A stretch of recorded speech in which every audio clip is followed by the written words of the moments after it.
So I was trying to open TikTok when the dreaded message popped up.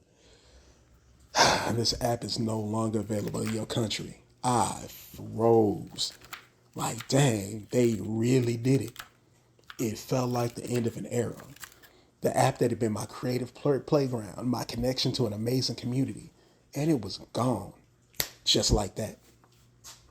Welcome to Chopping It Up, where we blend two passions, creating juicy content and making actual juice. Today, we're diving into the chaos that followed TikTok's shutdown, how creators like me are pivoting, and where we go from here. So let's talk about the recent situation and what to do in order to be prepared in case it ever happens again. Now, the first thing you want to do in order to be prepared is to like and subscribe to this channel. Nah, just kidding. But you should definitely go ahead and do it. When TikTok shut down, it felt surreal. Sure, there had been warnings and political chatter for years, but we all thought there's no way they would actually pull the plug, right? But they did. And then suddenly, millions of creators like me lost our main stage, our place to share content and to create.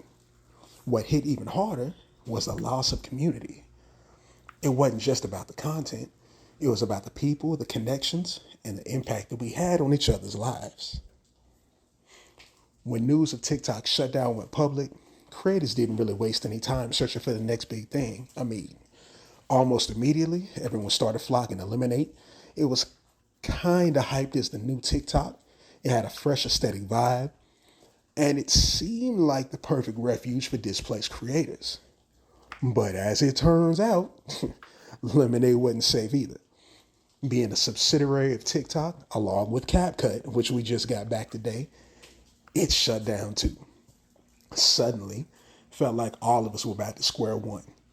Creators were scattering across other platforms, trying to find a new digital home.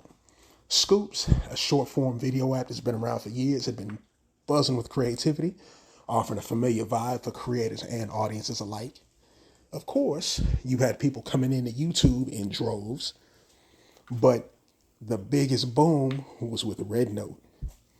Ironically and likely intentionally, it was another Chinese based app, but it emerged as a solid alternative. The now viral term TikTok refugees, yeah, you heard it. You probably used it. I have too. It's been driving creators to flock there, myself included. I started testing both Scoops and Red Note, feeling out the vibes, and I'm not gonna lie, I really like Red Note. But the reality is, it's exhausting starting over. Still, though, creators are resilient. We're learning to adapt and pivot, building communities in new spaces while keeping an eye out for the next big opportunity. The whole experience has been a wake up call.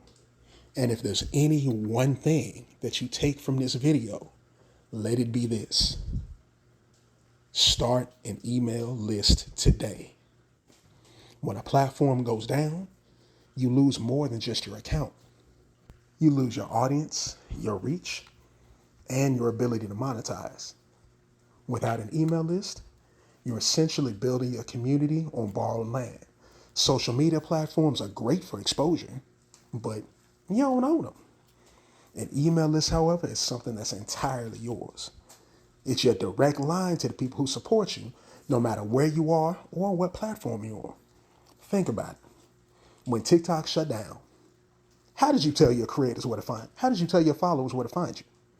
You couldn't. Without an email list, many were left scrambling, trying to rebuild from scratch on new apps. An email list will let you communicate instantly, whether it's to share a new platform, promote a product, or just to stay connected.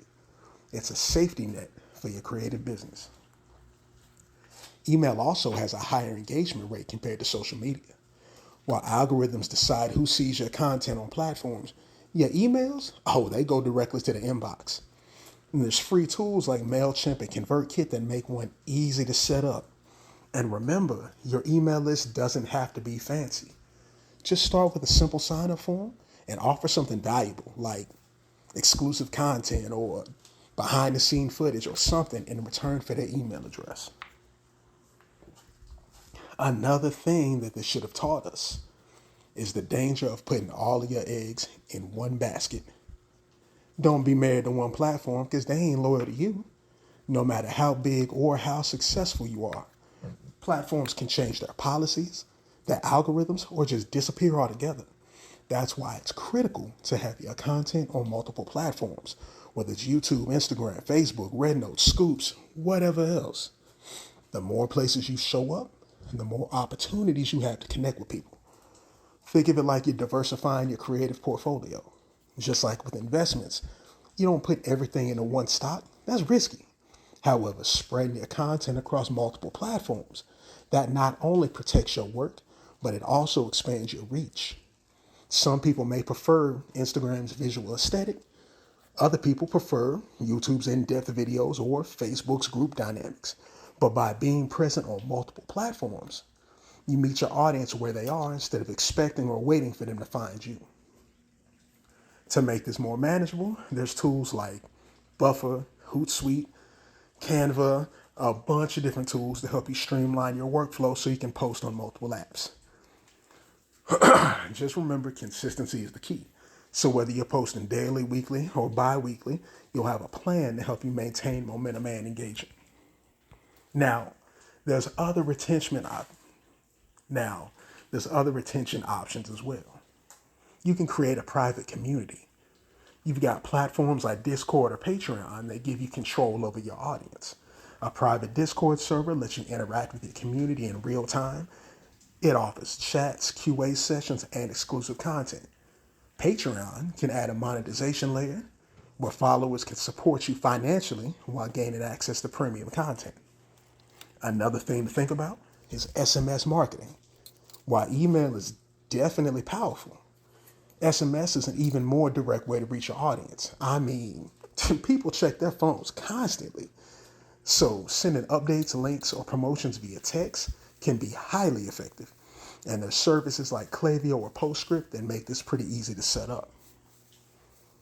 Also, don't forget, you can collaborate with other creators. Networking is a way to retain and grow your audience. Cross-promote content with creators in your niche on different platforms. Shared audiences mean double the exposure, and it creates a sense of community that followers love. But that's all for today, so thanks for tuning in and chopping it up. If you made it to the end and you still haven't liked and subscribed, what are you waiting for? Go ahead and do that while I drink this juice, and I'll chop it up more with y'all later. Peace.